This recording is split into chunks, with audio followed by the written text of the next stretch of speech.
You're watching a Democratic congressman read a Republican senator's statement supporting a bipartisan DHS funding bill while the Republican chairman claims she probably didn't read it. Then he points out that 3 Republican senators were literally on the Senate floor when it passed, including the majority leader, and asks how they could possibly claim they had no idea what was happening. Representative Lauro just read Senator Susan Collins' statement from today, 3:27 p.m., calling the Senate DHS funding package a way to end a reckless and harmful shutdown. Chairman Cole responds that he spoke to Collins last night and she wasn't aware of the bill, wasn't talked to about it. Lauro holds up the timestamp. This statement is from today, not last night. Collins issued it after the vote. Then Lauro asks if anyone disputes that Senate Majority Leader John Thune was on the floor when the vote happened. No one disputes it. Another member jumps in. Senator Schmidt was there. Senator Moreno was presiding. Republicans controlled the Senate floor. They were running the vote. And now House Republican leadership claims they were caught off guard and had no idea anything was happening. Lauro says he talks to his Senate counterparts all the time, reaches out to Schumer, talks to Durbin constantly. The notion that Republican House and Senate leadership don't communicate defies belief. Even Trump reportedly said he'd sign it last night. What you're about to hear is how a party claims ignorance about a bill their own senators voted for while presiding over the chamber where it passed. Mr. Lauro,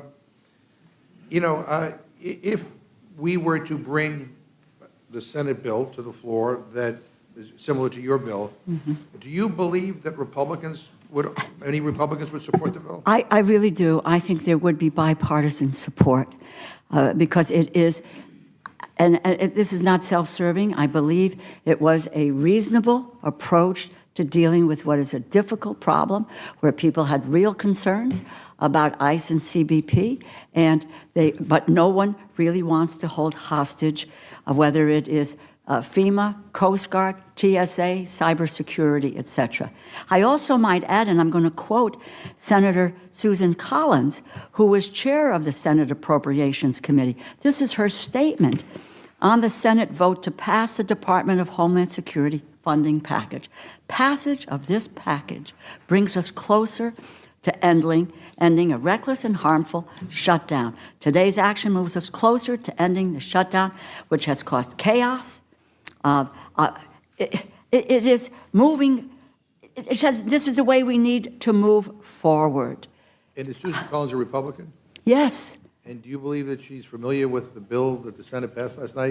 Or do you agree with Chairman Cole that she probably didn't read it? No, if I know, and I think that the chairman would agree to this because all 4 corners have sat down numerous times, and Senator Collins, I am sure, has gone very thoroughly through what was out there. I'll let Senator Collins speak for herself, Okay. but I spoke to her last night, and she was not aware of this bill. She was not talked to about Did she issue it. this statement? Well, these are her words. Okay, I've not When? made this up.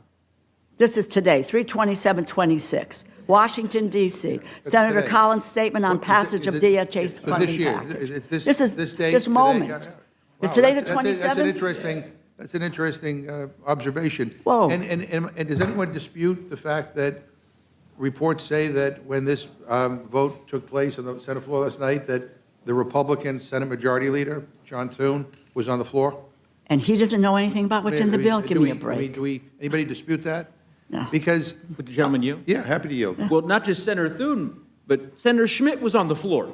Senator Moreno, Republican of Ohio, was presiding in the Senate. So this fiction that somehow the Senate Republicans had no idea what they were doing. I yield back to the No, chair. and that's a very good point, because you remind us that the Republicans do control the Senate, right? Because they were presiding.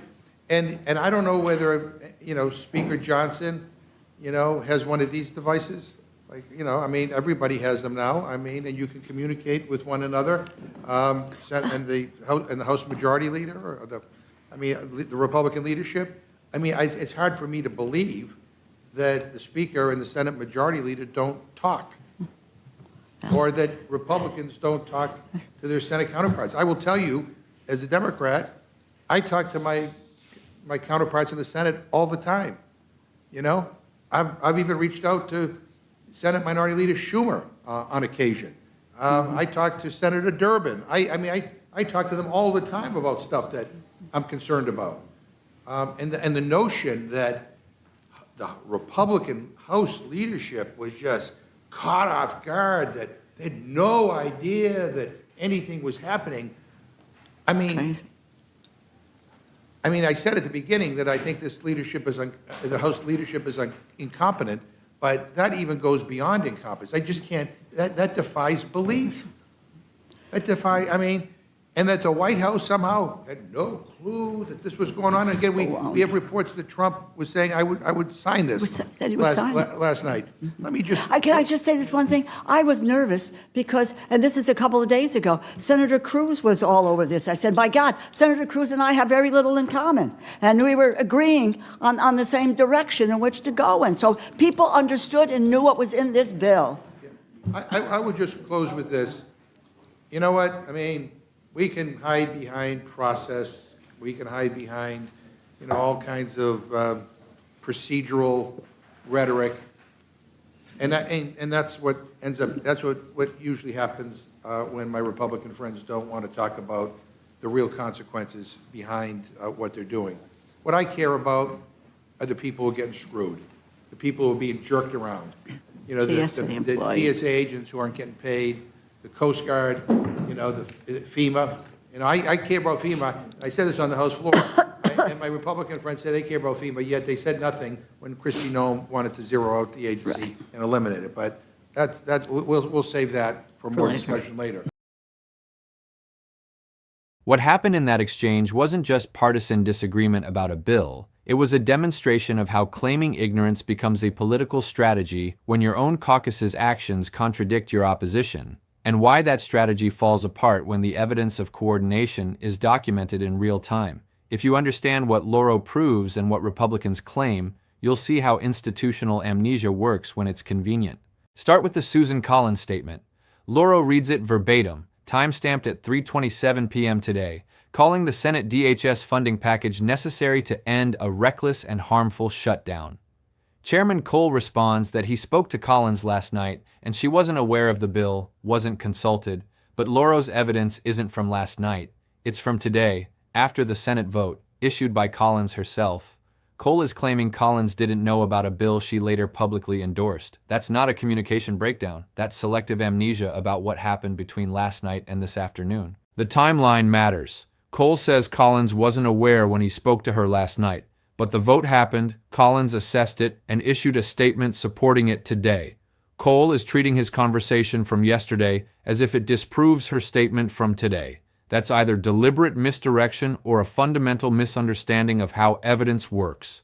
What Collins knew last night is irrelevant to what she publicly stated today after the vote. Then there's the floor presence evidence. Lauro asks if anyone disputes that Senate Majority Leader John Thune was on the floor during the vote. No one disputes it. Another Democrat adds that Senator Schmidt was there and Senator Moreno was presiding. Republicans controlled the Senate. They ran the vote. They were physically present in the chamber when it happened. The idea that House Republicans were caught off guard and had no idea requires believing that Senate Republicans voted on, presided over, and managed a bill without telling their House counterparts anything about it. That's not plausible. Lauro points out that he talks to Senate Democrats constantly, reaches out to Schumer, coordinates with Durbin. Cross-chamber communication is standard practice. Leadership in both chambers doesn't operate in isolation, especially on major legislation affecting government funding. The notion that Senate Majority Leader Thune and House Speaker Johnson don't communicate defies how Congress actually functions. The Trump reference adds another layer. Lauro mentions reports that Trump said he'd sign the bill last night.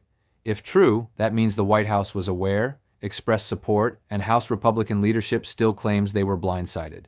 That would require Trump communicating with Senate Republicans, but not House Republicans, which makes no sense given that House Republicans are the ones who would need to pass it for Trump to sign it. What this reveals is that the "we didn't know" defense isn't about actual ignorance. It's about creating political distance from a bill that passed with bipartisan support in the Republican-controlled Senate, but which House Republicans don't want to vote on. By claiming they weren't consulted, weren't informed, and were caught off guard, House leadership can oppose the bill without explaining why they oppose something their Senate colleagues and a Republican senator like Collins publicly support. Cole's comment that Collins probably didn't read it is particularly telling. It's an evidence-free assertion designed to undermine her credibility without addressing her actual statement. Collins chairs the Senate Appropriations Committee. She's been involved in funding negotiations for years. The idea that she issued a public statement supporting a bill she didn't read is an insult dressed as speculation, and it conveniently allows Cole to dismiss her support without engaging with her reasoning.